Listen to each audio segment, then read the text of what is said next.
Hi everyone, how are you on this fine morning? My name is Shannon and this is my channel, The Sewing Warehouse.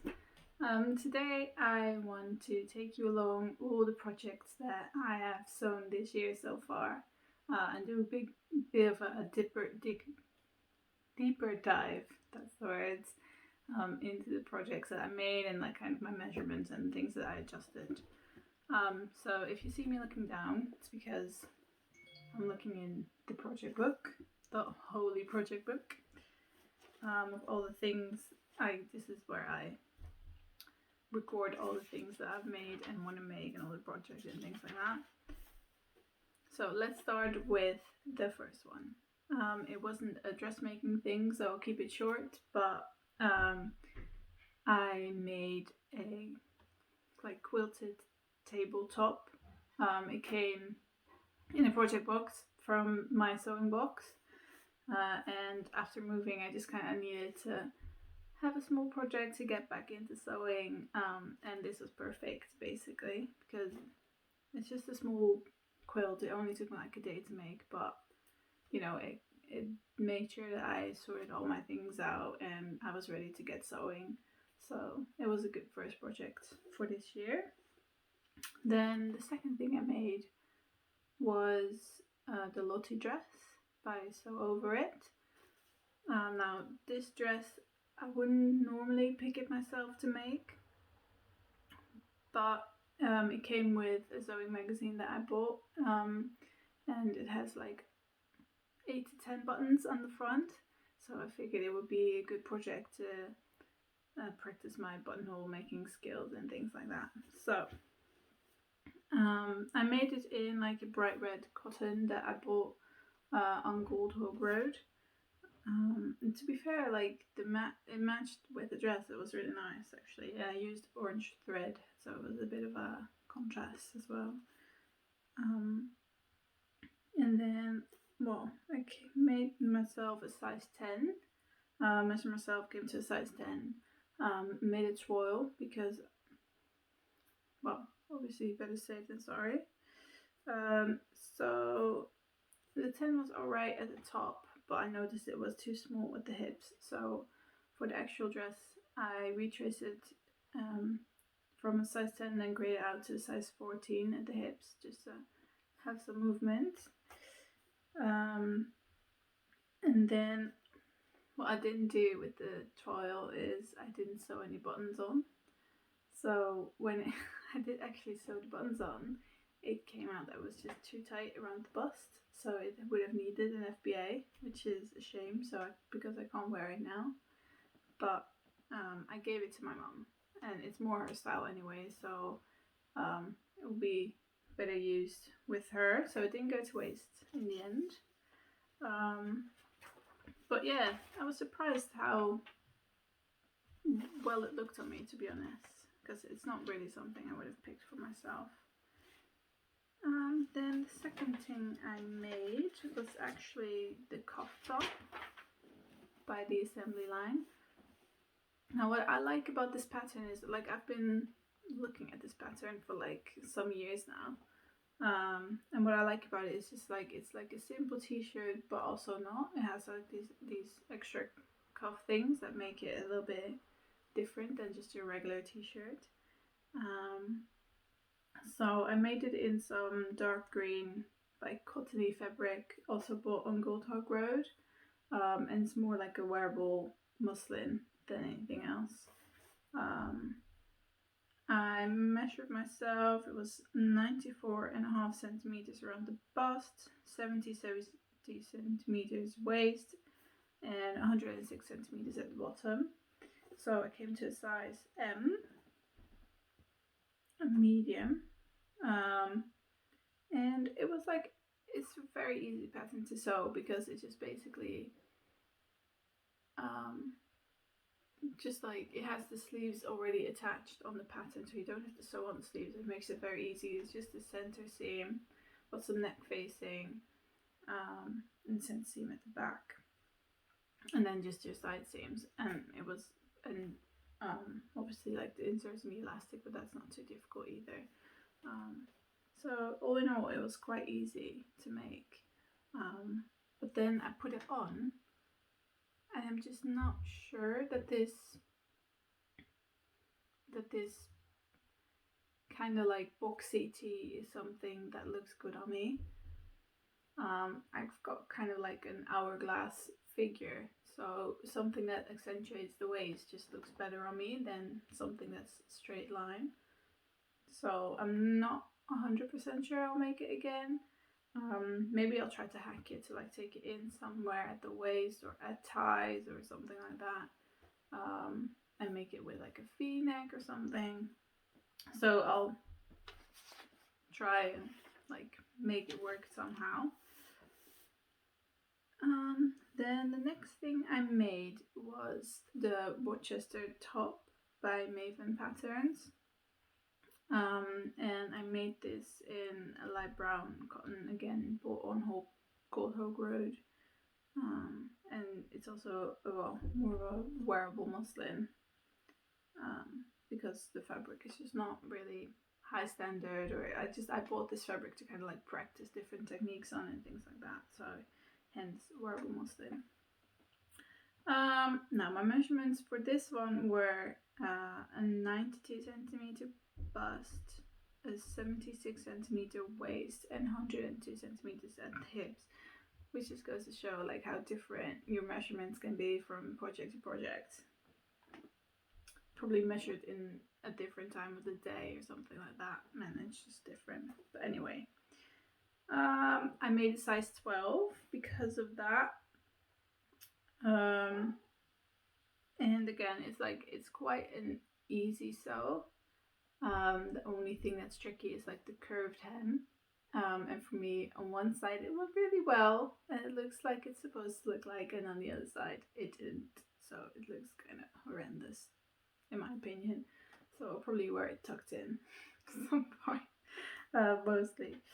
And then you have got like the elastic detail, and I use elastic that's not as wide as they prescribed. So maybe if you use wider elastic, it would be a bit more visible. But yeah, it's just because I have the elastic lying around and didn't want to buy any new one just to have like a half a millimeter more, something like that, half a centimeter wider. Yeah, and then again, like the fit, because it's like quite straight, I'm just not sure about it with me. So I'm thinking of like kind of trying like a smaller size, but make it with like a bust adjustment or something, because obviously it's my bust that needs to fit into it, and the rest is couldn't be all quite fitted. But I don't know, something to think about. And then the next project is so far this year, my project that has made me the happiest, which is the Friday pattern Saguaro set. Now, when this pattern came out, I fell in love with it immediately, like love at first sight. The thing was, I like to plan my makes, and I've planned quite a lot for this year. So I was like, I'm not gonna buy it just yet, just because I've got all my projects kind of basically like sorted out for this year. But then, my dad announced he was gonna have a family barbecue, which is gonna be like a big thing. This is like celebrating his wedding kind of thing. So I was like, I need something special to wear for then. So, I was like, well, let's just get the saguaro set. Was a good excuse for it. So anyway, I bought that, and obviously immediately had to make it. I made two sets. I made one clementine cotton linen blend, and one in white linen, both fabrics from Stitch Fabrics. And I originally bought these two fabrics because of like, if I make two sets out of both of them, I can mix and match. But now that I'm wearing like the clementine with the linen, I'm not sure if it works that well. like the textures is just not. But anyway, I've got 2 nice sets anyway, so I can just wear them on their own or with other pieces of clothing. Like, it's very versatile, so it's fine. I get lots of wear out of them.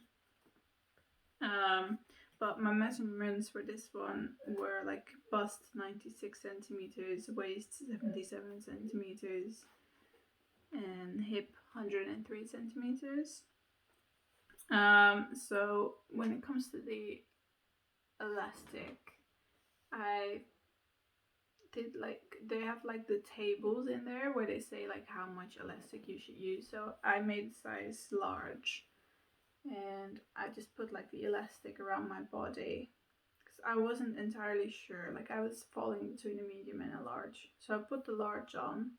And I didn't cut it. I just pinned it with like a safety pin and then just wiggled around a little bit, just to see how comfy it was.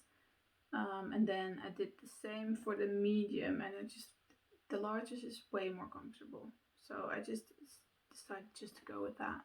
And I'm very happy because even though like you're wearing elastic, if it's like too tight, you can see the marks and it just feels uncomfortable. Whereas with this one, like, I barely feel it's there, but it's still there. Like, it holds everything in place like it should do. Like, it's not creeping up like it's too loose or anything, but still I can barely feel that it's elastic. So that is very, very comfy. So I made 2 large ones. Then did I make anything else? I think that's about it for this year so far. Yeah. I did have some sewing fails that I will tell you about as well. So I made the Sew Over It Ultimate Trousers. I've made this before. They're the first trousers I made because I signed up for the Stitch School trouser thing. So it comes with Carry trousers and the Ultimate trousers from Sew Over It. So I made those. And then I made quite some fit adjustments and things, and it turned out quite nice. So I was like, well, if I can just make again and just make it in like a grey cotton thing, like, it would be nice to wear to work, like just a simple pair of trousers. So I bought some grey cotton by the Henley Studio, and I bought it at Homemade Fabrics Rochester. We used to live close to that, so I bought some fabrics from there. Yeah, but then it turned out like I didn't really have enough fabric to like cut it on the fold or fold it, if you know what I mean. So I just kind of had to cut it single layer, but then obviously I forgot to like turn the piece around so it was mirrored rather than the same. So now I've got 2 pattern pieces that are the same rather than mirrored. And I don't have enough fabric to cut out another leg, because it was a whole leg. So I've basically got 2 options where I either make it shorter, so it becomes like a short version, or I just make it as is and then just see if I got like the fit 100% right, because I didn't get it 100% right with the last one. I didn't make the thigh adjustment, and so it ripped in the crotch. Yeah, I mended it by adding just like an extra piece of fabric and just amended it. It's fine now. But yeah, I made all this extra work to work out how to do the thigh adjustment, and then I just did it wrong. Cut it wrong. So yeah, I'm thinking of like sewing it up just as a muslin to see if I got the fit right, and then just buying some new fabric to make another one. And then as well, another fail. Again, trousers. They're not really my thing, I guess. I'm making the Watsonia trousers by Moon Society, which is a free pattern. I made them 4, just like the regular long version. And I struggled with the zip fly, and in the end, you don't even need it, so I don't know why they put it in there, but anyway. I wanted to make some Masonia shorts, so I was the one made it shorter and started sewing, and it came time for me to, because this fabric, I'm making it in a blue linen, it doesn't have a right or wrong side. So what happened was I was sewing the back legs, I was sewing the side seam, so the back legs to the front legs. And I did it with a French seam, but then after that I wanted to sew the crotch, because I didn't do it beforehand because they skipped this step in the instructions, so it didn't come to mind for me. But yeah, at that one point I realized that I had sewn the leg upside down, so like the crotch was upside down. I was like, oh no, so I have to unpick the French seam that I made, unpick it all, re-sewn it. I thought like I paid really good attention. Turns out I did the same thing again. Like, yeah, it clearly wasn't my day. So that project is now in the naughty corner, waiting for me to be like, okay, you can come out now. But yeah. So those were 2 fails as well, and that's all of my sewing for this year. Let me know what you have sewn up this year. Please comment below, like, subscribe. I'd love to hear from you.